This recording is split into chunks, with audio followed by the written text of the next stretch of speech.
bonjour. Bonjour, c'est Gabriel au Monde Radio Vie Lumière. Nous sommes en direct sur Web Radio. Nous espérons ne bien pas vous déranger et que vous allez nous accorder un petit peu de temps pour une légère interview pour revenir sur votre parcours et sur l'actualité. Mais tout d'abord, je vais déjà vous demander comment vous allez.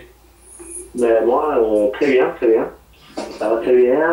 J'ai une grande famille, j'ai 3 enfants, une femme, donc tout va bien pour moi. Je travaille sur Bayonne maintenant. J'ai fini ma carrière donc à l'Aviron Bayonnais et je suis entraîneur d'une équipe de DH ici dans le coin. Voilà. Vous êtes resté dans le football. Déjà, justement, on va revenir sur ça aussi. Au cours de l'émission, il y aura ma collègue Céline Jérôme qui va m'accompagner et qui aura aussi quelques questions à vous poser. Mais d'abord, donc c'est ce que je disais, je lui ai demandé de vous présenter. Les plus anciens doivent vous connaître, mais alors les plus jeunes, peut-être que ça leur a échappé, ceux qui sont nés, on va dire, même en 93 ou dans cette année-là, de savoir si vous pouvez un petit peu vous présenter votre carrière et ce que vous avez fait dans le monde du foot. Donc, je m'appelle Frédéric Parléan, j'ai en 1976. De 6 à 17 ans, j'étais dans le même club, donc au FC Pau, qui évoluait en 3e division à l'époque. De là, je suis arrivé au PSG en 95-96, l'année où le club a été champion d'Europe. On a été vice-champion de France. Donc l'année suivante, j'ai été prêté à Toulouse au TFC, avec lequel club je suis monté en Ligue 1, avec Alain Giresse comme entraîneur. De là, je devais re-signer au club. Jean-Michel Moutier m'avait proposé un contrat de 1 an, j'avais pas fait le nombre de matchs qu'il fallait pour pouvoir signer 4 ans pro.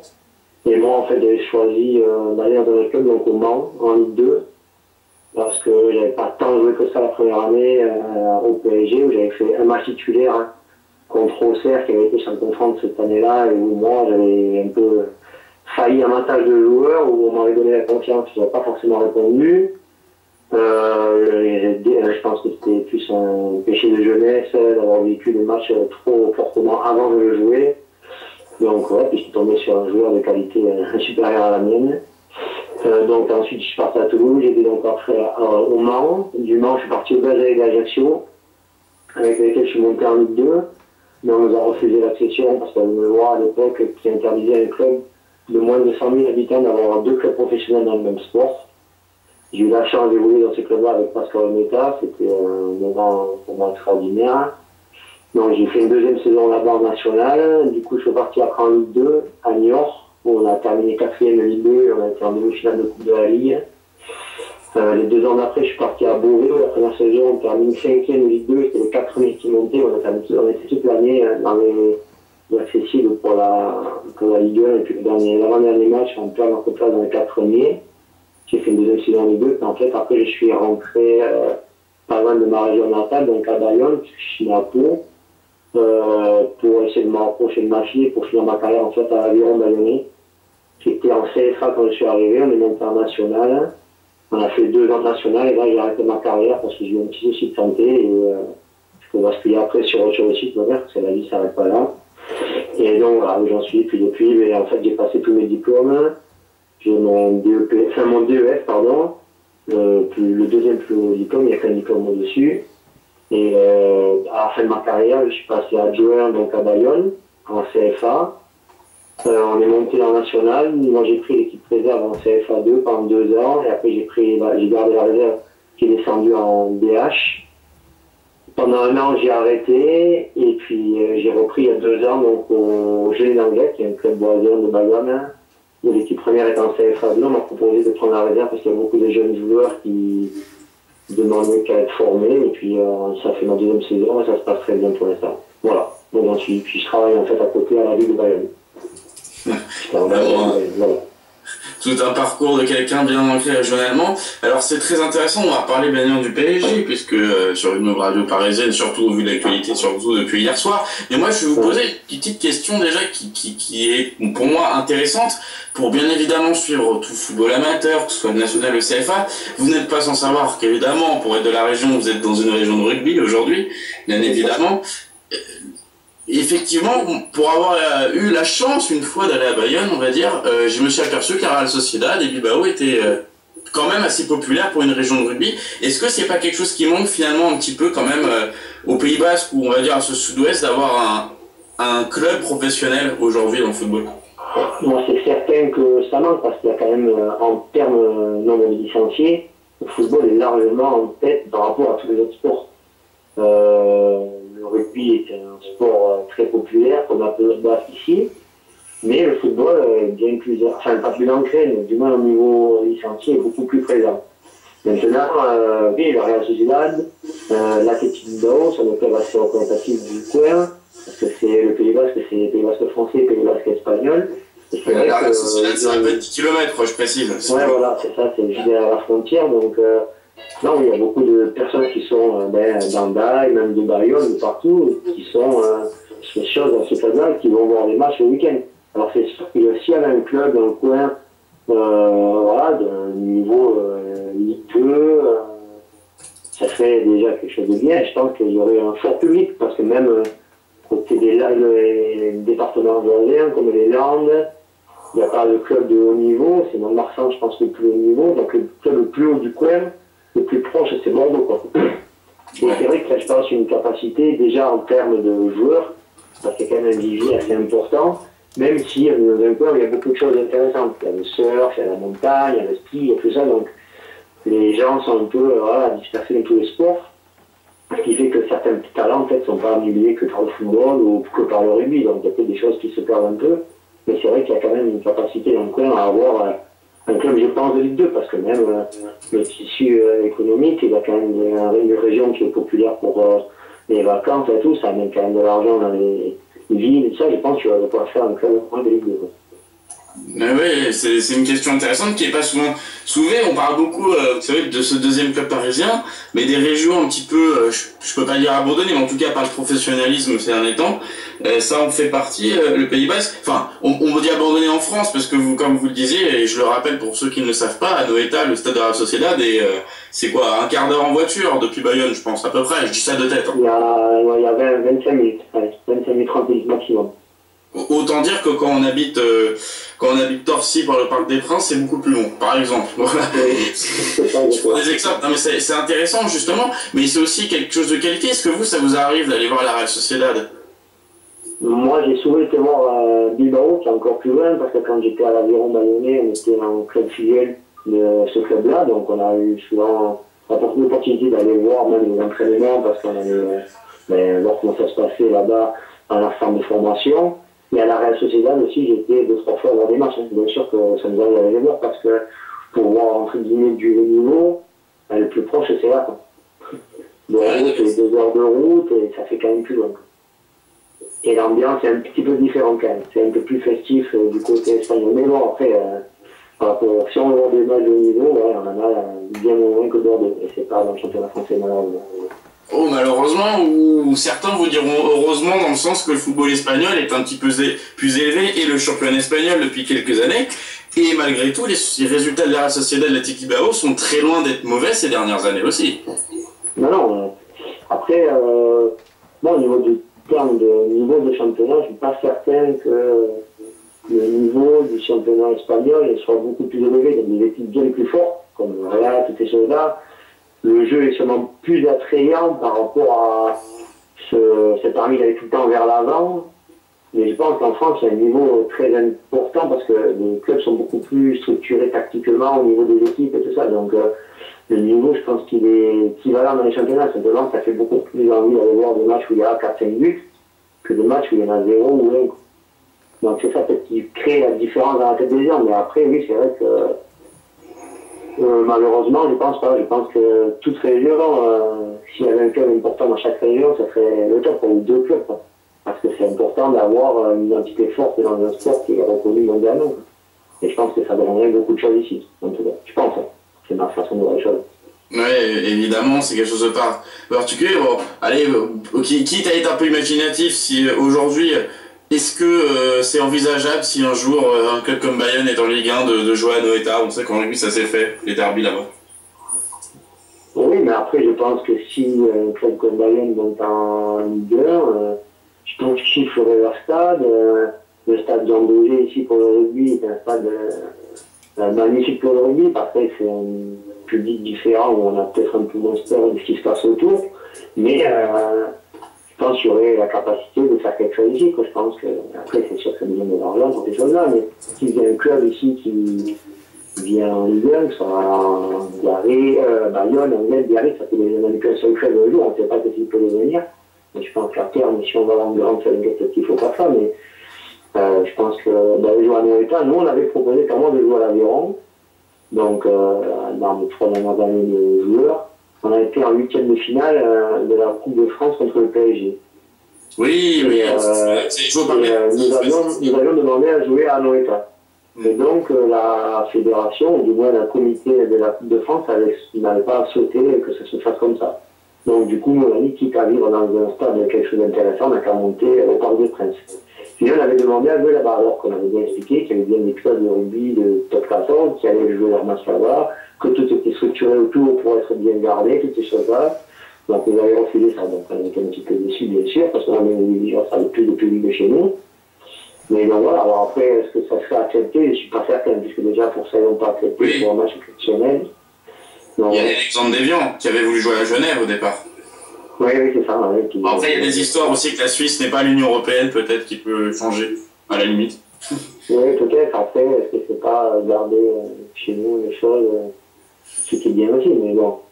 Voilà, je pense que là, sur le coup, nous, on avait été vraiment déçus. Je pense que pas mal de monde aurait été déçus. Je pense qu'ils auraient peut-être pu gagner en capitale sympathie en acceptant cette chose-là. L'issue du match peut-être était même différente, hein, parce qu'on perd 2-0 à Paris, en dernier quart d'heure, on prend les 2 buts. Je pense que chez nous, on n'a peut-être pas été le cas. Mais bon, voilà, donc, est-ce que c'est possible après, si un club ici monte, qu'on n'a pas la structure qu'il faut aller jouer en Espagne, je ne suis pas certain. Je pense qu'il devrait plus de mettre les choses en ordre. Évidemment. On va maintenant un petit peu, évidemment, cette question de Pays Basque et le foot est très intéressante et elle n'est jamais soulevée dans les médias d'ailleurs. On peut le remarquer. Autre chose, maintenant on va parler évidemment du Paris Saint-Germain, club avec lequel vous avez gagné la Coupe des Coupes, donc une des 2 seules Coupes d'Europe qui a gagné les clubs français. On va pas faire le vicieux qui compte les Coupes latines gagnées par le Stade de Reims dans les années 50, bien évidemment. Voilà, on va simplement parler de cet événement, de ce match face au Rapid de Vienne avec le but de Bruno Ingotti. Quel souvenir en gardez-vous? Je crois connaître la réponse, comme tout le monde à mon avis, mais je vous pose quand même la question en tant que conscient journalistique. Ben, c'était... moi j'avais à peine 19 ans, vivre des choses comme ça, 19 ans, alors que l'année avant, j'étais en 3e division dans mon club formateur. C'est quelque chose d'extraordinaire, parce que peut-être qu'une fois dans la vie, et ça s'est vécu qu'une seule fois pour moi. Donc voilà, après, moi ce que je me rappelle de ce moment-là, c'est que il y avait, c'était un club famille, quoi. Et d'avoir gagné ça, ça n'a rien changé dans l'attitude des gens. Envers une personne comme moi, qui n'était pas forcément une personne reconnue ou quoi que ce soit, des gens comme Alain Roche, même Rai, Daniel Bravo, qui sont des gens, enfin tous les jours, il n'y avait pas un qui prenait les gens de haut, et c'est pour ça que cette victoire-là, il y en a beaucoup qui disent que c'était pas la grande Coupe d'Europe, mais bon, ça a été acquis par des gens qui avaient un cœur à cœur d'apporter quelque chose à un club et on peut dire à la France. Donc ouais, non, c'était vraiment extraordinaire. À 19 ans, vivre ça avec des joueurs qui sont quasiment tous internationaux, même si j'étais pas sur le banc, mais bon, voilà, on était dans les tribunes, on n'était pas tous venus, mais voilà, parce que c'était extraordinaire à lire. Les lendemains ont été magnifiques à lire, la préparation aussi. Voilà, j'ai eu la chance de faire le premier match remplaçant, d'être 17e contre le Parme, où on bascule une situation où on avait perdu 1-0 là-bas. Et dans ces 2 matchs, il marque un but au bout de 5 minutes de jeu et on gagne 3-1. Donc ouais, c'est des moments inoubliables pour un gamin de 19 ans, il a 38 ans, bientôt 39, j'y pense encore souvent, quoi. Et avec un but de Bruno Ingotti presque venu d'ailleurs, je rappelle. Oui, après, c'était un coutumier du fait sur les frappes lointaines et avec quand même des frappes assez impressionnantes. On parlait de la frappe de Roberto Carlos et Zola, mais Bruno Ingotti avait une frappe assez impressionnante. Et là, il dégageait beaucoup de puissance. Ah, je suis venu un peu d'ailleurs ce but-là, hein, on peut le dire, après ça fait un bon scénario. Venu d'ailleurs, tout autant que d'ailleurs que pouvait être le but entre guillemets de Bolif il y a 3 ans avant. Et c'est évidemment des souvenirs incroyables. Est-ce que vous avez des regrets par rapport au championnat quand même cette année-là, que vous teniez? Oui, on a terminé second du championnat. Oui, des regrets, je pense que quand 12 points d'avance à la trêve, je te rappelle, je crois. Comment? 12 points d'avance, vous aviez à la trêve, si je ne me trompe pas. Oui, il y avait pas mal de points d'avance. Le dernier match, c'était à Saint-Etienne, on va gagner 1-0 de Liverpool. Mais oui, après, oui, ça fait, je pense que le fait d'avoir cette Coupe d'Europe à un moment ou un autre, perturber les préparations sur les matchs, pas avoir moins envie, mais la fatigue est dedans. Après, oui, le cerveau, des fois, se concentre sur un objectif là, plus important, alors que tous sont importants. Hein. Donc, oui, un regret, sûrement, oui, parce que le champion de France, c'est quand même. Voilà, ça a été quelque chose de très bien aussi, d'extraordinaire. Le PSG a été amené à évoluer. Qu'est-ce que vous pensez du PSG actuel? Écoutez, moi je trouve que l'image que donne le PSG, malgré que tout le monde dit que c'est un club qui gagne énormément d'argent, qui n'a que ça, mais je trouve que les joueurs et les gens italiens ont l'air de s'impliquer vraiment dans la vie de leur club et ont envie de laisser une trace. Donc après, il y a eu des choses qui ont été modifiées aux alentours du stade, dans la fréquentation, ils ont fait des choses fortes, ils ont fait des décisions fortes. Je suis pas... Voilà, je pense que c'est une chose qui fait avancer les choses aussi, dans le bon sens, je ne sais pas à quoi ça en pense là, mais je pense que c'est dans le bon sens. Ensuite, au niveau de ce que démontre le club, moi je trouve que voilà, ce qu'ils font, c'est extraordinaire. Pour la France, c'est une image, c'est une belle image quoi, que donne un club comme ça. Ce qu'ils ont fait hier, c'est extraordinaire. Ce qu'ils ont fait l'année dernière, je pense que c'est magnifique aussi. On attend des clubs comme le Barça. Voilà, moi, je trouve que c'est vraiment ce qu'ils font, c'est bien. Quoi. Puis je trouve qu'ils ont une personne à leur tête. Laurent Blanc, j'apprécie beaucoup le personnage, je ne le connais pas, mais ce qu'il dégage, hein, il dégage de la sérénité, même si au milieu de la tempête, il n'a jamais critiqué ses joueurs, il a toujours été derrière eux. Et moi, je suis éducateur maintenant, et je trouve que ce qu'il fait, c'est vraiment bien. Quoi. Et on sent que les joueurs, là, ils sont derrière lui. Ce qui n'était pas forcément le cas à un moment, on avait l'impression de ça. Et je pense qu'il a repris la main sur le groupe, et ce qu'ils ont fait hier, c'était extraordinaire. En comparatif par rapport à la saison dernière, où ils sont partis avec 2 buts d'avance. Eh oui. Il y avait moins de... Non, mais moi, je ressentais moins de confiance. L'année dernière, c'était vraiment des faits de jeu exceptionnels qui ont fait qu'ils avaient gagné 3-1. Ils n'avaient pas été autant dominateurs sur le premier match, je trouve. Oui, on rappelle là, que Chelsea était pas avec Hazard. Ils sont partis en étant en 1-1, où tout le monde devenait quasiment perdant. Mais on sentait que cette équipe-là, elle est montée en puissance là, depuis un mois, quoi, à partir de ce match-là. Depuis ce match-là, même les victoires qu'ils font en championnat, où avant, elles étaient les victoires. Mais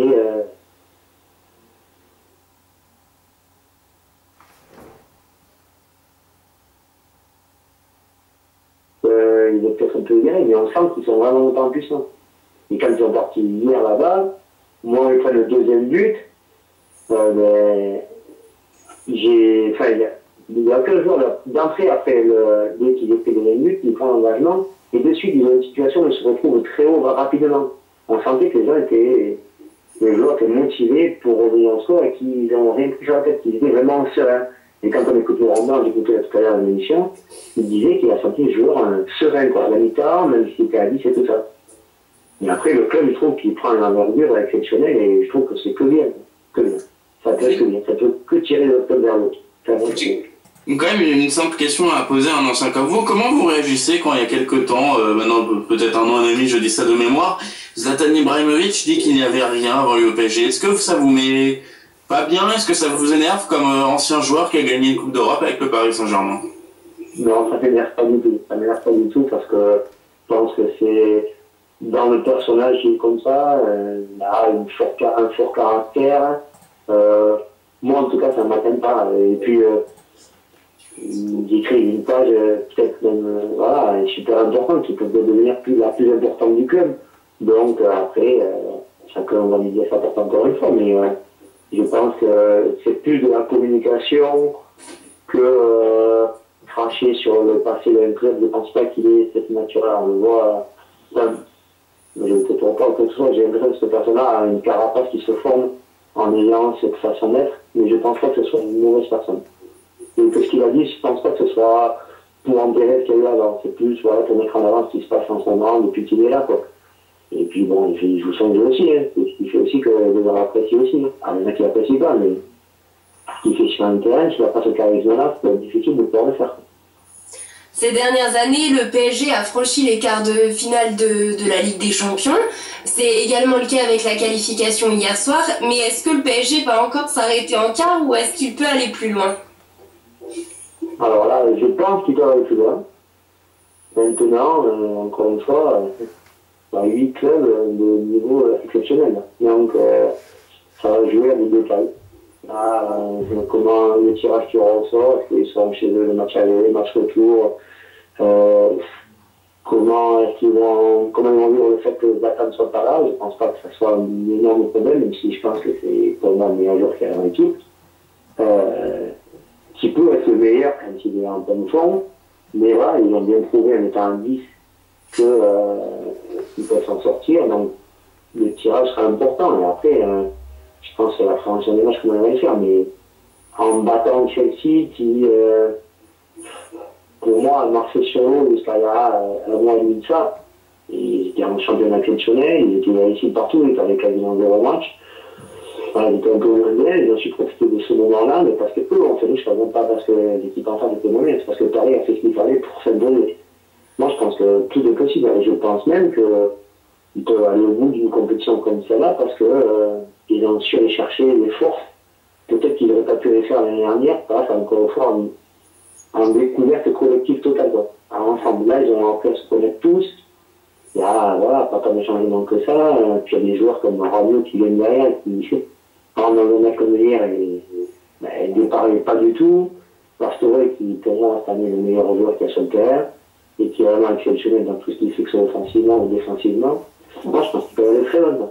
Mais encore une fois, c'est tellement de détails qu'on quantifie, dire oui, c'est sûr qu'ils vont en finale, c'est sûr qu'ils vont passer le quart de finale. Non, on ne peut pas être sûr de quelque chose. Mais en tout cas, je pense qu'ils vont plus dans la tête, et bon, footballistiquement, ils ont joué ces qualités-là, mais plus dans la tête la capacité de pouvoir passer ces étapes. Est-ce qu'un PSG Monaco serait une bonne chose pour le foot français? Non. Non.